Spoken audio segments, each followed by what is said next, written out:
Marvel Rivals new season here. Let's see what they added. We got Ultron in the chat. Okay, good damn. Okay, I'm liking the damage. Barely any healing though, but no need to heal if the whole team is dead. Yo, what the heck is this? Is that Luna and Hawkeye with a team up? Is that going through the wall? Why is he shooting through walls? Wait, they said Luna got buffs? Oh, and is that overhead? Nah, this could not. Out of all the strategies you want to buff, we're not gonna buff Mantis. No, Mantis gets neglected in season 0. Got sent to the season 0 Shadow Realm. Like, we're not gonna give her more leads and increase her healing. But like, out of all the strategies you want to buff, we're gonna buff Luna Snow, the strongest, most played strategist in the game. We're gonna buff that. The strategist with the highest burst and sustained healing in the game. We're gonna choose to buff the strategist with the strongest ult in the game. 12 seconds of K-pop immortality. Who is making these decisions and who do we need to talk to? Because I know it's not that Asian dude. We can't use him as a scapegoat. He's not Ronnie 2K. He's not Mike Wang. No. That's why Ronnie sits by himself at lunch. You guys made an amazing basketball product. But the objective was to make it more fun. Then what? Who's next? 4,713. 5 a.m. Bro, I'm not gonna be alive. No, this is a group effort of nonsense that we're doing. But what are we saying? All the old Overwatch players keep saying they're gonna go around the same Marvel's track, they're gonna go around the same Overwatch track, they're gonna kill their game. I didn't believe them in season 0, season 1. I thought they were just coping and crying stuff, but it's starting to become very real. They're trying to like kill their own game. They're literally taking the same path, and it's the same path because they reference this character called Brig. Bro, he was dead, bro.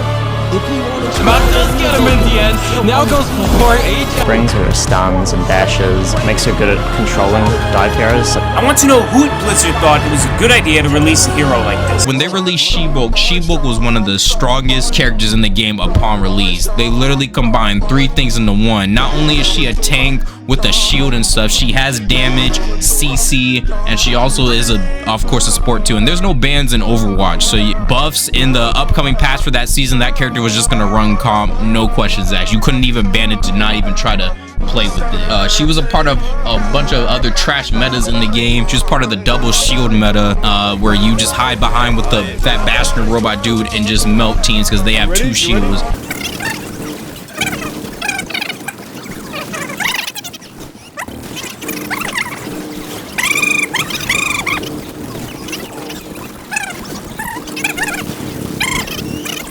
And you couldn't do nothing about it. One of the worst metas that was part of Overwatch's history was the GOATS meta. I feel confident because I'm the best player in the world.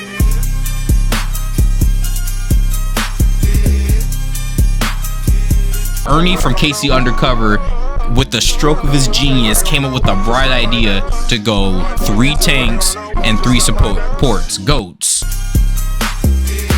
Standing for Go All Tanks and Supports. And this meta proved to be one of the most oppressive trash metas in the game. Not trash, meaning like it's just like not fun to play with, because it made it to the pro scene and every team ran triple tank and triple supports, and kind of displaced people for watching their pro league because everyone just ran the same thing. And a couple of essay allegations and failed promises later, they released Overwatch 2, and then they introduced a new mode with the stroke of their genius. Blizzard cooked up with this one, so they thought. They introduced 5v5. They introduced 5v5 to stop the ghost mess. So they thought, yeah, let's just remove a tank, and yeah, we should all be straight. That doesn't work. And I'm gonna put it in Marvel Rivals terms to show you why. In Overwatch and even Marvel Rivals 2, every character counters each other. Every character on the roster counters each other. So if it's an even 2v2v2, each character has their set of weaknesses, but they also have their strengths to like complement each other. But if you go a 5v5, the tanks are always having to play an endless game of rock, paper, scissors. So I'm gonna put this in Marvel Rivals terms. Let's say you have your team comms. So team A, team B, whatever. So the first tanks, they start off, you got Magneto, then you got Hulk. So the Hulk jumps in, punches it on your supports, and Magneto, who's too good for running or walking, has to slowly levitate over there and go back And by the time he turns around, Hulk already jumped out the back line, getting healed up just to go running back and punch on your supports again. So Magneto gets tired of that. He goes and switches to Penny Parker. So Penny Parker kind of pretty good in the Hulk. So when Hulk jumps into his back line, she could just throw her 3-second cooldown web clusters and not let him play the game. So Hulk gets melted before he can jump out. Hulk gets tired of that. Then he switches to Doctor Strange. So to poke, to kind of shield from the trap thing, and Doctor Strange has a little bit more utility and stuff to play around Penny's nest, because Penny has to stay in one spot. Strange can be on other parts of the map shielding, letting their team walk up and stuff. The Penny Parker doesn't like that. Penny Parker goes Thor, and Thor is able to brawl when the one you want to get Strange, or he could choose to punch on or bash on Doctor Strange's supports the whole game. Doctor Strange gets tired of that, gets completely tired of Thor bullying him, hammer bashing him off the map. He gets tired of that. Then Strange finally says, all right, that's it. Whips out Emma Frost. I beg your pardon? You've been snowbiting.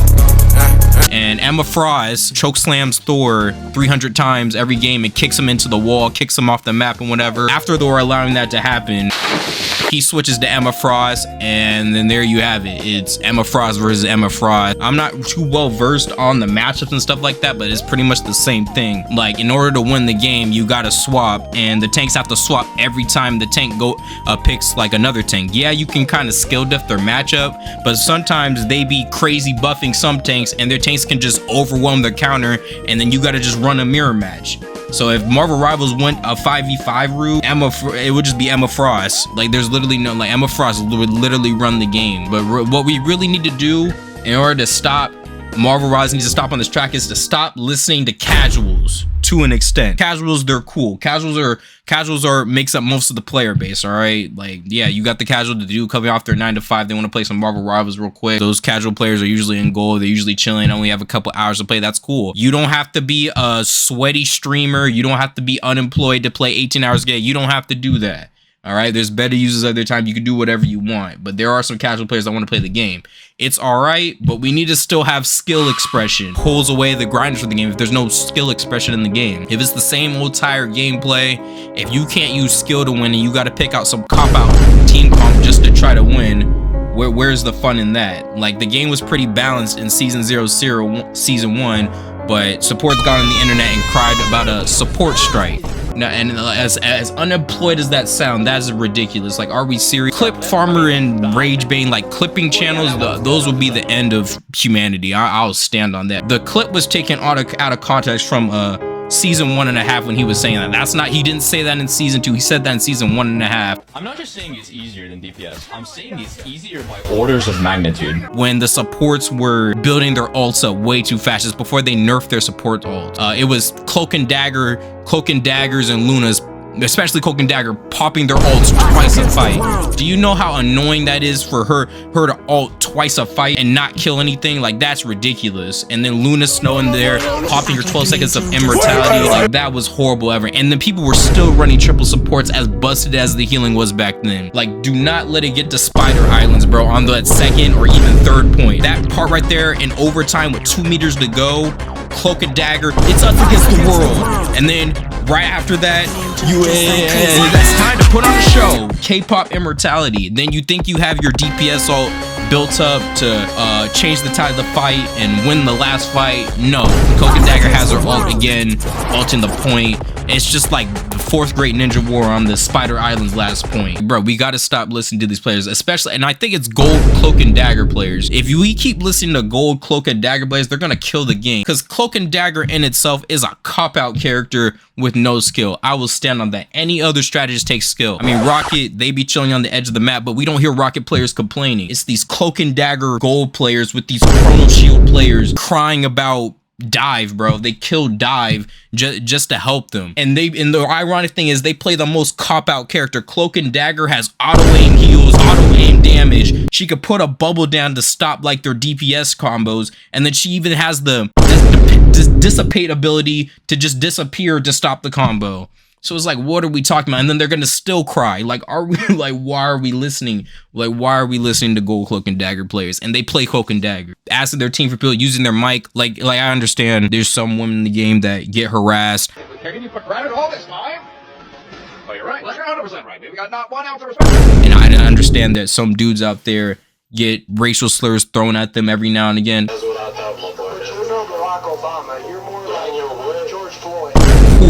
There's a mute button and thing. Talk to me. Let me know. I'm trying to win the game. Let me know that the Spider-Man's coming in or the Black Panther's post up left about to delete you. Let me know. I can try to help you with that. But it's not going to help if you're just not going to say anything until we get to the last point and then type DPS div. But you won't have to worry about them no more because they basically killed Dive. Basically what's going on now is just a flyer hit scam meta. They will literally tell you, these Gold Cloak and Dagger players will tell you with a straight face that Spider-Man is more broken than Hela. No!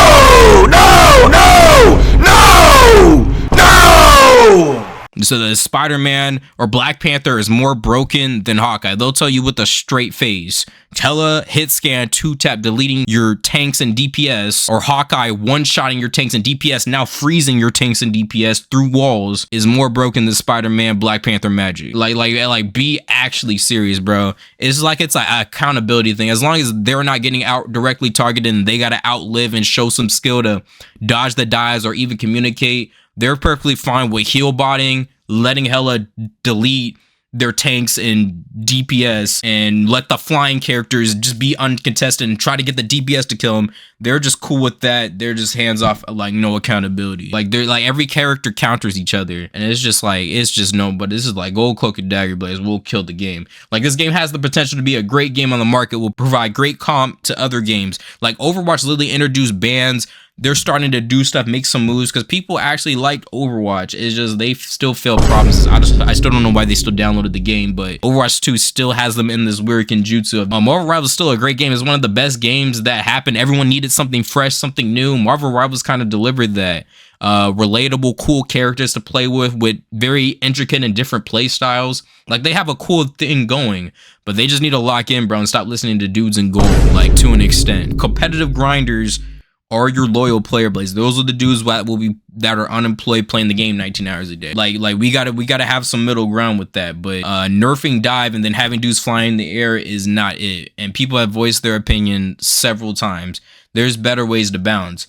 But yeah, let me know what you guys think in the comments. If Marvel Rivals is doomed, it's in a weird state. It's in a different state. Maybe they buffed them in this upcoming thing. They're known to making drastic changes, but they have options. They look like they're coming up with another DPS Jean Grey, so we'll see what she looks like with that. If she's another flying, like I feel like she's about to be a Scarlet Witch vibe for some reason. I got the feeling that it's gonna be a Scarlet Witch vibe. But yeah, let me know what you guys are seeing. If socials in the description. If you're liking the content and all that, give a like, subscribe, turn those post notifications on. Yeah, I'll catch you guys in the next video.